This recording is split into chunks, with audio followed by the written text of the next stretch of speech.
Hello friends, welcome back to our channel. இந்த video பார்த்துட்டு இருக்க எல்லாருக்கும் பெரிய வணக்கம். இந்த வீடியோல நம்ம என்ன பார்க்க போறோம் அப்படினா இன்னும் 2 டேஸ்ல திங்கட்கிழமை பாத்தீங்கன்னா அதாவது மார்ச் 25ஆம் தேதி இந்த வருஷத்தோட முதல் சந்திர கிரகணம் வருது. இந்த நாள்ல கர்ப்பிணி பெண்கள் என்ன செய்யலாம் என்ன செய்யக்கூடாது எவ்வளவு நேரம் இந்த சந்திர கிரகணம் நடக்குதுன்றதை இந்த வீடியோல நம்ம பார்க்க போறோம். சந்திர கிரகணம் அப்படின்றது என்ன அப்படினா பூமிக்கும் நிலாக்கும் நடுவுல சூரியன் மறையிறது தான் சந்திர கிரகணம்னு சொல்லுவாங்க. இப்போ நம்ம இங்க இருந்து நிலாவை பார்க்கறோம் அப்படினா அதோட ஒரு பகுதி இல்ல பாதி பகுதி முழு பகுதி பாத்தீங்கன்னா சூரியனால மறைக்கப்பட்டிருக்கும். அத தான் சந்திர கிரகணம் அப்படினு சொல்றாங்க. இந்த கிரகணத்தப்போ பாத்தீங்கன்னா கர்ப்பிணி பெண்கள் இந்த மாதிரி செய்ய கூடாது அந்த மாதிரி இருக்கணும் இப்படி இருக்கணும் அப்படி இருக்கணும் அப்படிலாம் நிறைய பேர் சொல்லுவாங்க. அதுல எதெல்லாம் கொஞ்சம் கவனமா இருக்கணும் எதெல்லாம் பண்ணலாம்ன்றதை இந்த வீடியோல நம்ம ஷார்ட்டா பார்க்க போறோம்.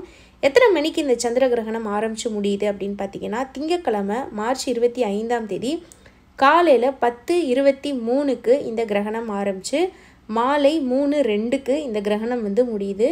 கிட்டத்தட்ட 4.5 மணி நேரம் இந்த கிரகணம் நடக்குது.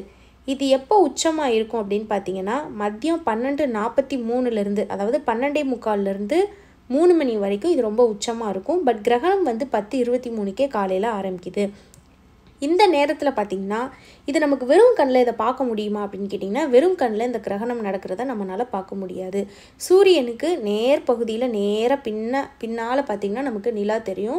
சூரியனோட வெளிச்சத்துல அந்த நிலா நமக்கு தெரியாது கிரகணம் அப்போ. ஆனா இந்த கிரகணத்தை நம்ம பார்க்க முடியலனா கூட கிரகணம் நடக்கிறது தான். இந்தியால தெரியுமா தெரியலையா இதெல்லாம் பத்தி நம்ம யோசிக்க வேணாம். இந்த கிரகணம்ன்ற நிகழ்வு நடக்குது. சோ இந்த டைம்ல நம்ம எப்படி இருக்கணும்? இது பகல்ல தான் நடக்குது. சோ நமக்கு இதோட தாக்கம் பெருசா இருக்காது. சில விஷயங்கள் நீங்க தெரிஞ்சு வச்சுக்கிறது முக்கியம். என்னெல்லாம் செய்யலாம்னா நீங்க எப்பயும் செய்யற மாதிரி சாப்பிடலாம், தூங்கலாம், குளிக்கலாம், அந்த டைம்ல எடுத்த சமைச்ச உணவுகளை நீங்க சாப்பிடலாம். இதெல்லாம் நீங்க பண்ணலாம். தண்ணி குடிக்கலாம், பாத்ரூம் போலாம். இந்த மாதிரி ரெகுலரா டே டு டே லைஃப் ஆக்டிவிட்டியை நீங்க இந்த கிரகணம் அப்போ பண்ணலாம். எனக்கு செக்கப்க்கு இருக்கு அப்படின்னா வெளியே போகலாம். நான் சொன்ன மாதிரி சாப்பிடலாம், தண்ணி குடிக்கலாம், தூங்கலாம், மொபைல் பார்க்கலாம், டிவி பார்க்கலாம், எல்லாமே பண்ணலாம்.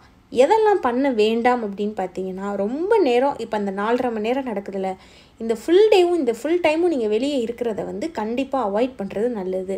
இது அறிவியல் பூர்வமாக இந்த கிரகணத்தப்போ போனீங்கன்னா பிரச்சனை வரும் அப்படின்னு எந்த ஒரு அறிவியல் பூர்வமும் கிடையாது. ஆனால் கூட ரொம்ப வருஷமாக நிறைய நாடுகளில் நம்ம நாடுகள்லையும் தொடர்ந்து சொல்லக்கூடியது இந்த கிரகணங்கள் அப்போ கர்ப்பிணி பெண்கள் வெளியே போவேனா கொஞ்சம் கவனமாக இருக்கணும் அப்படின்றதுக்காக. ஸோ ஒரு சேஃப்டிக்காக ரொம்ப நேரம் வெளியே போகிறத அவாய்ட் பண்ணுங்கள். போகிறதுனா போகலாம். நான் சொன்ன மாதிரி இந்த செக்கப்புக்கு இல்லை ஃபங்க்ஷன் ஏதாவது ஒரு முக்கியமான ஃபங்க்ஷன் அப்படின்னா நீங்கள் போகலாம், பிரச்சனை கிடையாது. நம்பர் 2 என்ன அப்படின்னு பார்த்தீங்கன்னா ரொம்ப அதிகமாக உங்களுக்கு டைஜஸ்ட் ஆக கஷ்டமாகக்கூடிய உணவுகளை சாப்பிடாதீங்க. இந்த கிரகணத்தப்போ நிறைய பேர் நானே கமெண்ட்டில் என்னோடய வீடியோஸ்லேயே பார்த்துருக்கேன். நான் எனக்கு சாப்பிட்டேன், எனக்கு வாமிட் ஆயிடுச்சு, எனக்கு பயமாக இருக்குது, ஃபுட் பாய்சன் ஆகிருக்குமோ, இந்த டைமில் சாப்பிட்ட உணவுகள் இந்த மாதிரி ப்ராப்ளம் ஆகும்னு சொல்கிறாங்க, நான் சாப்பிட்டேன், அந்த மாதிரிலாம் கிரகணம் முடிஞ்சு கமெண்ட் பண்ணுவாங்க. எனக்கு வாமிட் வந்துருச்சு, எனக்கு அப்போ தெரியாது அது கிரகணம்னு, அந்த மாதிரிலாம் கேட்பாங்க. ஸோ மெயினாக என்ன அப்படின்னா இந்த டைமில் கொஞ்சம் ஜீரணம் ஈஸியாக ஆகக்கூடிய உணவுகளை எடுக்கிறது நல்லது. அது கோஇன்சிடெண்ட்டாக இல்லைனா இந்த கிரகத்தினாலேயா அப்படின்றத நான் ஷுவராக சொல்ல முடியாது. நான் சொன்ன மாதிரி இது அறிவியல் பூர்வமாக இல்லாட்டி கூட கொஞ்சம் இந்த நாட்களில் இந்த கிரகணங்கள் நாட்கள் அப்போ பார்த்தீங்கன்னா ஜீரண சக்தி கம்மியாக இருக்கும். சூரிய கிரகணமாக போய் சரி, சந்திர கிரகணமாக போய் சரி. ஸோ அந்த நேரத்தில் கொஞ்சம் ஈஸியாக செரிமானம் ஆகக்கூடிய உணவுகளை எடுக்கிறது நல்லது. ஃப்ரூட்ஸு, அதுக்கப்புறம் பார்த்தீங்கன்னா வெஜிடபிள்ஸ் வேக வச்சது, இந்த மாதிரி கொஞ்சம் ஈஸியாக இட்லி ரைஸ் அந்த மாதிரி எடுங்க. எண்ணெயில் பொரிச்சது, நான்வெஜ்ஜு, மட்டன், எக்கு, இந்த மாதிரி உங்கள் உடம்புக்கு எது ஜீரணம் ஆகிறதுக்கு உங்கள் உடம்பு கஷ்டப்படுமோ அந்த உணவுகளை அந்த நேரத்தில் நீங்கள் தவிர்த்துக்கிறது நல்லது. மற்றபடி அந்த டைமில் நீங்கள் சமைக்கலாம், சாப்பிடலாம், தூங்கலாம், எந்த ஒரு பிரச்சனையும் கிடையாது. அதுக்கப்புறம் இன்னொன்று என்ன அப்படின்னு பார்த்தீங்கன்னா ரொம்ப நேரம் இந்த எலக்ட்ரானிக் கெட்ஜெட்ஸ்லாம் பார்த்து யூஸ் பண்ணணும். ரொம்ப ஈரமாக இருக்கக்கூடிய நேரத்தில் சுவிட்சை போடுறது இந்த மாதிரி விஷயங்கள் பண்ண வேணாம். இது இந்த கிரகணத்தப்பன்னு கிடையாது, நார்மலான நாட்கள்லையுமே கொஞ்சம் இந்த ஸ்விட்சு நீங்கள் டிவி சார்ஜர் போடும்போது இதெல்லாம் ரொம்ப கவனமாக இருக்கிறது நல்லது.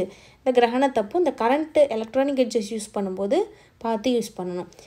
அதுக்கப்புறம் பார்த்திங்கன்னா இந்த ஷார்ப்பான நைஃபை யூஸ் பண்ணலாமா, ஷார்ப்பான பொருள் யூஸ் பண்ணக்கூடாது அந்த மாதிரி நிறைய பேர் சொல்கிறத கேள்விப்பட்டிருப்பீங்க. இதுவும் நான் சொன்ன மாதிரி இந்த டைமில் பார்த்திங்கன்னா அதாவது இந்த அந்த நம்ம இது சொல்லுவோம்ல அம்மிக்கல், அதுக்கப்புறம் பார்த்திங்கன்னா இந்த உலக்கை இதெல்லாம் நெட்டு குத்தா நின்றுச்சு அப்படின்னு சொல்லுவாங்க. அதோட கிராவிட்டி கொஞ்சம் வேறு மாதிரி இருக்கும் அந்த டைமில் கிராவிட்டி. ஸோ அந்த ஃப்ரீக்வெண்ட் அந்த ரேடியேஷன் இதெல்லாம்னால அந்த வெயிட்டான பொருட்கள் எல்லாம் பார்த்திங்கன்னா அந்த ஷார்ப்பாக இருக்கக்கூடிய பொருட்கள் எல்லாம் அப்படியே காற்றுல நிற்கும் அந்த மாதிரி சொல்லுவாங்க. ஒரு grip வந்து அதுக்கு இருக்காது. அதனால நம்ம இப்போ ஷார்ப்பான பொருள் எடுக்கும்போது நமக்கு வந்து பட வாய்ப்பு இருக்குது அந்த மாதிரி சொல்லுவாங்க. பட் ரொம்ப அப்படியே மேஜிக் மாதிரி அதெல்லாம் நடக்காது.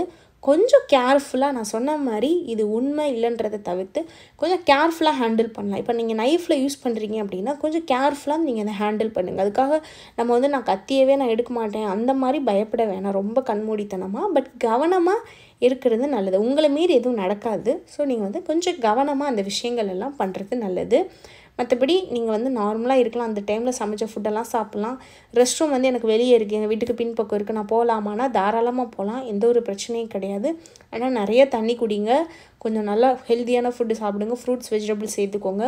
அதுக்கப்புறம் டைஜஸ்ட் ஆகக்கூடிய அதிகமாக செரிமானத்துக்கு கஷ்டப்படக்கூடிய உணவுகள் வேணாம், அவுட் சைடு ஃபுட்டு வேணாம்.